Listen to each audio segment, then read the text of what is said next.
अपन ने last class में निगमन प्रणाली को पढ़ा था। आज अपन आगमन प्रणाली को पढ़ेंगे, उसकी आगे की प्रणाली को पढ़ेंगे कि आगमन प्रणाली क्या है। तो क्या था कि जो निगमन जो प्रणाली थी, निगमन रीति थी, उससे कुछ अर्थशास्त्री जो थे, ऐतिहासिक संप्रदाय के कुछ अर्थशास्त्री थे, वह उस प्रणाली से संतुष्ट नहीं हुए। उसके निष्कर्षों को देखकर उन्होंने कहा कि ये तो काल्पनिक है, वास्तविक भी नहीं है। तो इस प्रकार से उस प्रणाली से असंतुष्ट थे वो लोग। तब उन लोगों ने, ऐतिहासिक संप्रदाय के कुछ अर्थशास्त्रियों ने एक नई प्रणाली की खोज की और वह थी आगमन प्रणाली। उस प्रणाली को अपन पढ़ते हैं। आइए, आगमन प्रणाली क्या थी?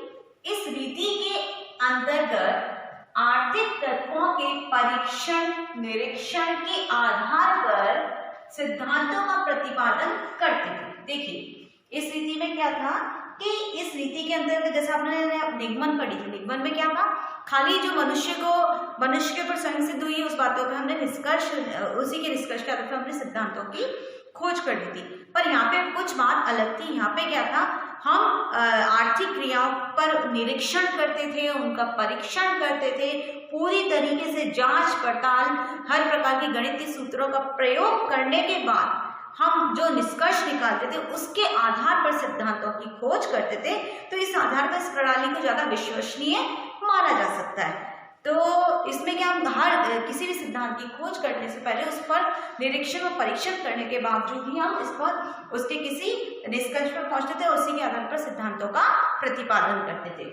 आइए, इसका जो आधार क्या था, विशिष्ट से सामान्य की ओर, यानी कि हम किसी भी चीज पे रिसर्च करते हैं तो उसको पूरी तरीके से उसकी जांच पड़ताल सूत्रों के द्वारा, निरीक्षण परीक्षण के द्वारा, जब तक हम पूरी तरीके से जांच पड़ताल नहीं कर लेते उस विशिष्ट नियम की, उसके आधार पर हम एक सामान्य सिद्धांत प्रस्तुत करते हैं। ये बिल्कुल निगमन रीति के विपरीत है।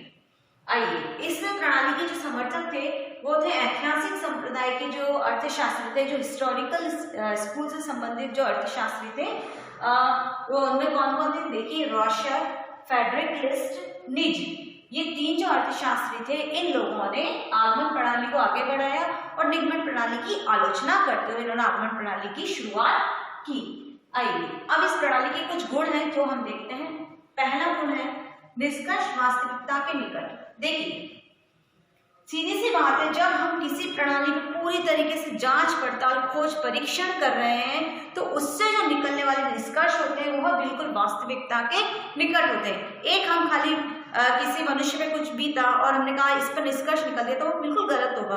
और एक किसी चीज पर हम पूरी तरीके से रिसर्च कर रहे हैं, पूरी तरीके से हमने उसको ठोक बजाकर उस पर अपन ने रिसर्च कर ली है, उसके आधार पर जब निष्कर्ष निकालते तो ऑब्वियसली वह निष्कर्ष हमेशा वास्तविकता के निकट होते हैं। और इस प्रणाली में हम परीक्षण करने के बाद ही किसी चीज का निरीक्षण, किसी चीज पर सिद्धांत प्रस्तुत करते हैं, कोई निष्कर्ष निकालते हैं। इसलिए ये जो है हमारी वास्तविकता के काफी निकट है। ये इसका पहला गुण। आइए, दूसरा देखते हैं, निष्कर्ष की जांच संभव। निष्कर्ष की जांच संभव, इसमें प्रणाली में क्या है कि हम जो भी निष्कर्ष निकालते हैं उस पर हम जांच कर सकते हैं, उसकी आसानी से हम उस पर सूत्र लगाकर उसका परीक्षण करके उसकी जांच अपन आसानी से कर सकते हैं। जैसे पहली प्रणाली तो कोई सूत्र ही नहीं लगता था, खाली अपन ने जो बात कही उसको एज इट इज मान ली, और इसमें हम परीक्षण करते हैं, इसलिए यहाँ पे जांच संभव होती है। थर्ड, प्रायोगिक दृष्टिकोण। ये जो प्रणाली है ये परिवर्तनशील प्रणाली है, ये समय के साथ साथ परिवर्तन करती है, ये स्थिर दृष्टिकोण को नहीं अपना के चलती, ये समय के साथ साथ, दिशा के साथ साथ अपना परिवर्तन करती चली जाती है। नेक्स्ट, निगमन प्रणाली की पूरक। देखिए, निगमन प्रणाली की पूरक भी हम कह सकते हैं। निगमन प्रणाली में क्या, हम कोई मनुष्य के ऊपर जो बात हुई है हम वो उस पर सिद्धांत प्रस्तुत कर देते, पर जो बात हुई है ये उस बात पर परीक्षण करता है कि वास्तविकता में ये जो बात है बिल्कुल सत्य है कि नहीं है। इसलिए हम इसको निगमन प्रणाली की पूरक भी कह सकते हैं। आइए, अब इसके कुछ दोष हैं उसी से अपन देखते हैं डिवाइड्स को। आइए, पहला क्या है, जटिल और कठिन। सीधी सी बात है, इस प्रणाली में थोड़ी ये प्रणाली जो है ये काफी जटिल और कठिन है, क्योंकि इसमें हमें कई प्रकार का परीक्षण करना पड़ता है, निरीक्षण करना पड़ता है, गणितीय सूत्रों का प्रयोग करना पड़ता है। तो ये सामान्य बुद्धि से परे है। इसके लिए जो आपके अनुसंधानकर्ता होते हैं, रिसर्चर होते हैं, वही इस कार्य को आसानी से कर सकते हैं। अदरवाइज सामान्य जो बुद्धि का मनुष्य वो इस कार्य को नहीं कर सकता है। सेकंड, खर्ची।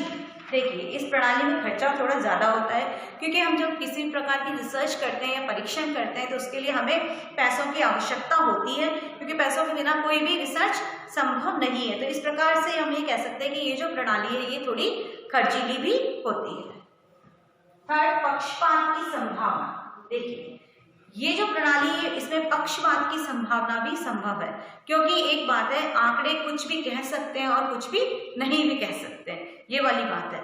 यानी कि जो अन्वेषक है वो आंकड़ों को कलेक्ट कर रहा है, अगर वो किसी चीज पे रिसर्च कर रहा है, कोई सामने वाला उसका जो मिलने वाला है तो वो उसको कुछ पैसे खिलाकर उसको अपनी तरफ भी कर सकता है और गलत आंकड़े भी प्रस्तुत कर सकता है, जिससे कि आपकी पूरी रिसर्च पूरी गलत हो जाएगी। तो वो जो आंकड़े एकत्रित करता, अन्वेषक जो होता है, अनुसंधान करता, तो वो भी एक मनुष्य है। तो मनुष्य का स्वभाव चंचल होता है, तो इस प्रकार से अगर कोई भी व्यक्ति उसको पैसे देकर खरीदता है और तो आंकड़ों को चेंज भी कर सकता है। तो इस प्रकार से पक्षपात की संभावना देखी जाती है। जैसा मैंने आपको पहले कहा था, आंकड़े कुछ भी सिद्ध कर सकते हैं और कुछ भी नहीं।